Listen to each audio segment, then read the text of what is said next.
Hey YouTube, Mark Kaufman here, and really quick, I want to make a video on this Delica 2. And this is actually a knife from a customer of mine. He wanted it sharpened, and so I sharpened it for him, but I also polished up the scales just a little bit and satin finished them and gave them just a little bit of TLC. But I wanted to show you this knife because I don't think it's rare, but, you know, they don't make them anymore. Right now we have the Delica 4, I think it is. And we have that in stainless steel. But there are a few differences. But I felt like this one was worthy of a video. And so here it is. And it is very smooth. Opens up very well. Given its age, it's from probably the 90s. I have it actually here. This is the serrated model. This one here is the plain edged model. And it has an AUS 6, or AUS, I just say AUS, but it's actually AUS 6 steel. And the blade length is 2 7/8, or 73 millimeters. So I'll just get rid of this. This is the Spyderco 1998 catalog. I actually have a video on this, so if you wanted to see the other knives in it, go back in my channel on that. But here is the knife, and yeah, it's their Spyderco's classic stainless steel construction, but it's extremely thin. The handle on this is actually only 7.5 millimeters thick. So this is a very thin knife, very slim. Now this customer has lost one of the screws to the handle. And originally it had 1, 2. But I moved this one over here so then it wouldn't wobble around at all. So I tried fitting another screw on here and it did not work. Spyderco used to use excuse me. I just woke up and it's 5 a.m. so excuse that yawn.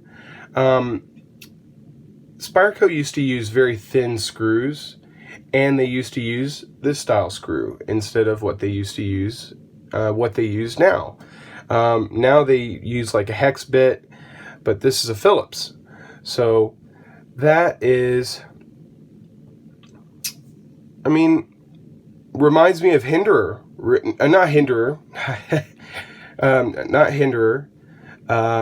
Emerson, and how he still uses these screws. And then we have this really long pocket clip, which surprisingly actually kind of, and I don't know why, but it looked like Emerson and Benchmade and Spyderco all had like the same clips back in the day.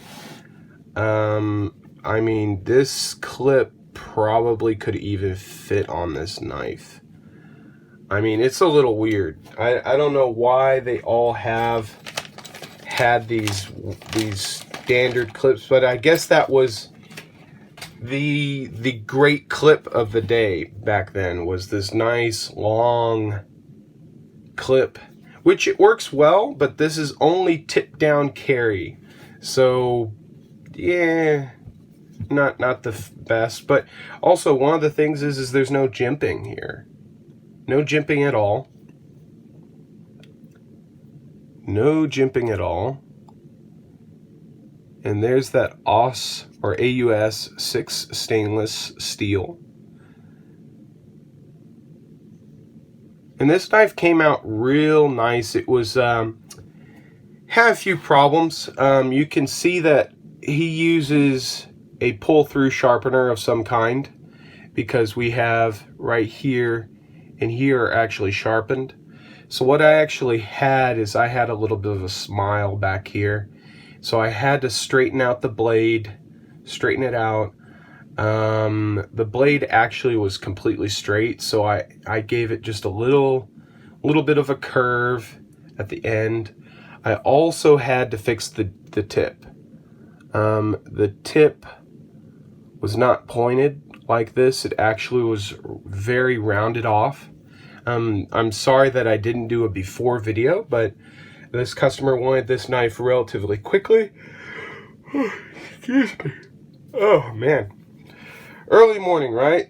He wanted this really quickly, and so I didn't really have the luxury of making a video before doing anything. But we could see it closes very smoothly, opens very, very smoothly. This thing has been broken in though. I mean, it's almost 20 years old.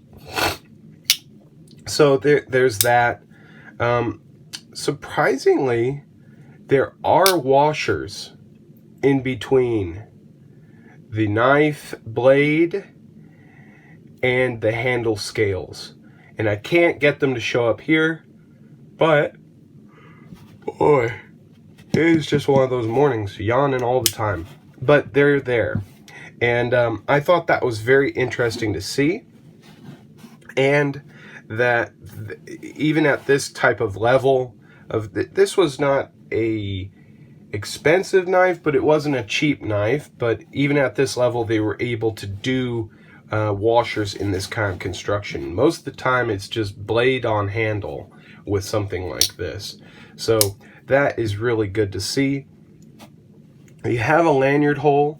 I don't get why they would do this, other than if you lost the pocket clip and you wanted to have something that you could just grab onto. But being tipped down, the lanyard's going to be deep in your pocket. Yeah, I don't know. Unless, now, I can understand lanyards with tip down clips if you're hiking or if you're an adventurer and you have a long lanyard pulled out of your pocket and attached to your belt, okay, just in case if this comes out or if you fall or something unfortunate happens, your knife is not going to get lost.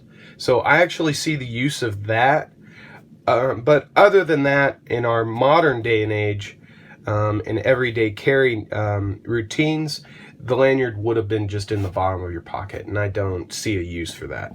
Now, the other thing is you don't see the divot here. There's usually, with the modern Delicas, there's a little bit of a divot.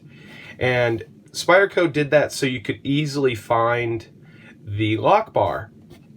Now, I can totally understand that, because if you are in a position or in a tight space, you would definitely have to worry about that, not being able to find that.